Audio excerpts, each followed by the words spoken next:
Cette semaine dans les actualités du monde chrétien, le cimetière des pasteurs. Découvrez pourquoi les chrétiens sont battus et emprisonnés pour avoir partagé leur foi. MO News vous emmène en Inde pour exposer ceux qui essaient de purger les non-hindous de leur territoire. Bonjour à tous. Bienvenue à l'édition de cette semaine des actualités du monde chrétien. Je suis Laurent Kinsilla. Une vague de violence contre les chrétiens a éclaté en Inde, où des millions de personnes croient que le pays appartient aux hindous. Beaucoup pensent que toutes les autres religions doivent être éliminées de la société. Des groupes de défense des droits de l'homme accusent le Premier ministre indien de soutenir cette vision très extrémiste. Et plusieurs États ont adopté des lois pour punir les non-hindous. Regardez. À 16 ans, Po a reçu l'instruction de cibler les chrétiens par le Rastriya Swayam Sevak Sangh ou RSS, une organisation paramilitaire hindoue radicale. Comme j'étais hindou et faisais partie du RSS, je suis devenu un fervent adepte de leurs principes hindous.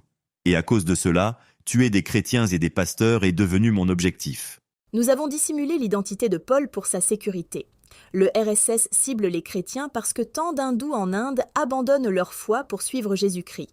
L'un des premiers fondateurs du groupe a qualifié les chrétiens d'antinationaux et d'hostiles, et qu'ils devaient être traités comme tels. Les membres du RSS, que l'on voit ici, combinent souvent l'éducation religieuse hindoue avec des cours d'autodéfense et des exercices. Ils nous ont dit que le christianisme n'appartient pas à un pays parce qu'ils convertissent les gens.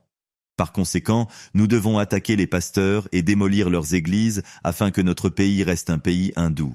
Les musulmans sont à 14%. Le christianisme est la troisième religion de l'Inde, avec environ 26 millions d'adeptes, soit environ 2,3% de la population, et leur nombre ne cesse d'augmenter. Déterminé à stopper la croissance, Paul a pensé avoir sa chance lorsqu'un pasteur a visité son foyer. Au lieu de cela, la rencontre a changé sa vie lorsque le pasteur a partagé l'évangile avec lui. Mon cœur s'est brisé lorsque j'ai entendu que le sang de Jésus-Christ avait été sacrifié pour moi, que Jésus-Christ m'aimait et qu'il avait donné son sang pour mes péchés. Je me suis consacré au Christ à ce moment-là.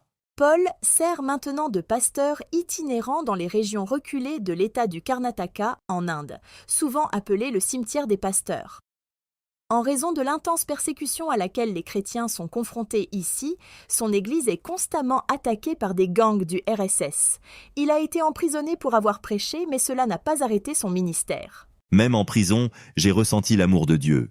Même si j'ai reçu des coups, je me réjouissais. Et pour cela, je suis reconnaissant envers Dieu.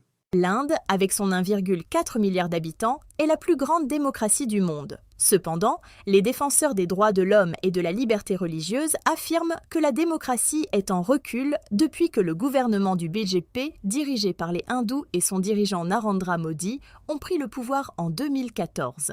C'est vraiment le gouvernement le plus sophistiqué en matière de restriction des libertés religieuses en dehors de la Chine.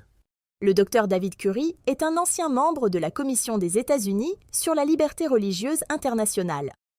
Le CIRF a documenté une augmentation sans précédent de la violence contre les chrétiens sous le régime de Modi. La majorité des attaques sont menées par le RSS et d'autres groupes extrémistes hindous ayant des liens avec le parti politique du Premier ministre. Modi est accusé d'attiser les flammes de l'Hindutva, une idéologie radicale qui enseigne que seuls les hindous sont de vrais Indiens et que toutes les autres religions, en particulier les chrétiens et les musulmans, sont des étrangers qui doivent être éliminés de la société. Ils ont pour objectif de chasser le christianisme de l'Inde. Ils voient l'Inde comme la terre sainte de l'hindouisme et ils ont l'intention de forcer cela à se produire.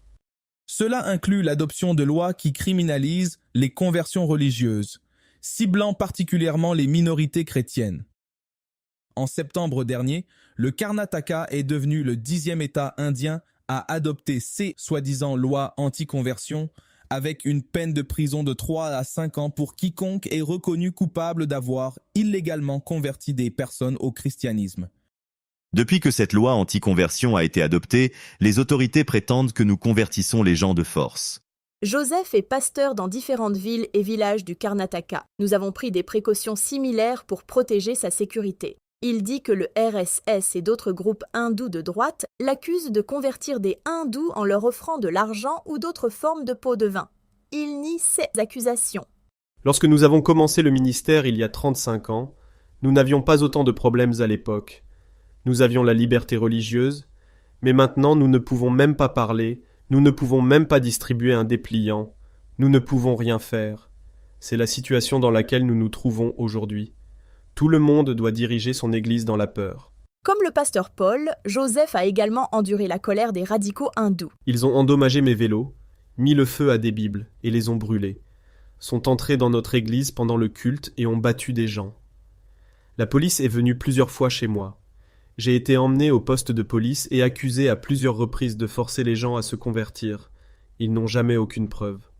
12 des 28 États de l'Inde, pour la plupart dirigés par le parti BJP de Modi, ont maintenant des lois réglementant les conversions religieuses. Ces États ont également été témoins d'une recrudescence de la violence des foules contre les chrétiens indiens.